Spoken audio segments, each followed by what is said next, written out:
This is Steve Montgomery, and this is Unheard of Guitar. So, today I'll go ahead and show you some more stuff about the Pandiatonic guitar system of harmony, whatever you want to call it. I have this on a blog, and I gave you a post for that.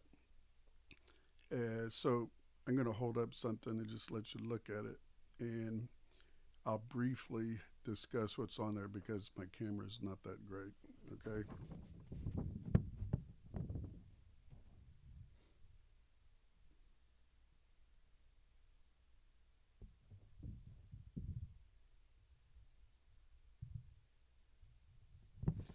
So if you call it the Pandiatonic cycle or arpeggio, if you started on C and then went up a third to E, then to G, then to B, then to D, then to F sharp, then to A, then to C sharp, then to E, G sharp, B, D sharp, F sharp, A sharp, you would go through pretty much what I'm calling the main pitches of the Pandiatonic arpeggio, which fits what I've called the hexachord.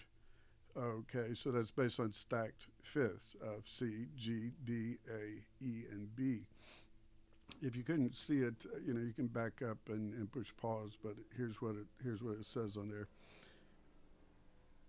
The airplanes are coming. Look out. So the Pandiatonic cycle, it's 24 notes. If you go all the way around, I stopped at halfway through. It can be broken into quadrants or smaller components. True, obvious. It's composed of alternating major minor thirds. That part's important. It functions as a cycle rather than individual arpeggios. So, in other words, you can hop in from any given point and do what you do. If you were, for example, having a pedal point on a C, um, and you were doing what I'm thinking of as pandiatonic harmony, you might hop in and start on a D and then build major triad, major seventh, uh, major ninth, whatever within that framework against the C. Likewise, you might start on an A or an E or B or a G, which I left out.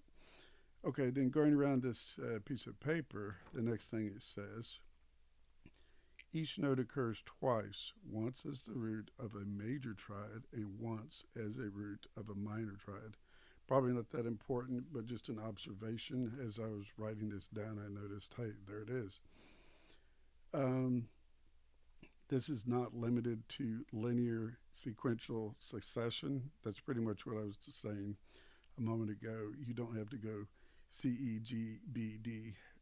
You don't have to do anything as a rule when you're making music, but just pointing out that if you think of it as a locked, landlocked, has to be way of doing things, then that's not really what I'm getting at.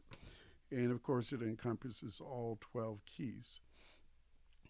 I was locating C as a central focal point as a basis of building, quote, what I'm calling the hexachord of C, G, D, A, E, and B. That's why I'm calling it pandiatonic. That's my use of the word pandiatonic because those pitches I just mentioned are diatonically speaking within the key of C.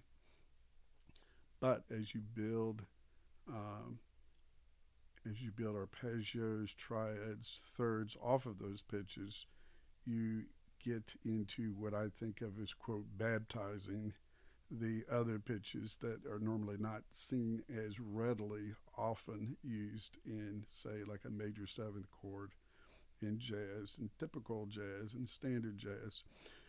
Those would be beyond the flatted fifth, which is common, the flatted ninth, which is less common, the sharp ninth, which is less common. The sharp fifth is fairly common, and also the flatted seventh on a major seventh is also less common. Depends on how you voice things. So there you go. That's what I'm calling the pandiatonic cycle. I gave you a post, a link for my my very old blog. You see my face. Old is what I'm referring to as my blog. So here it is again. And that be it for this little round. Adios.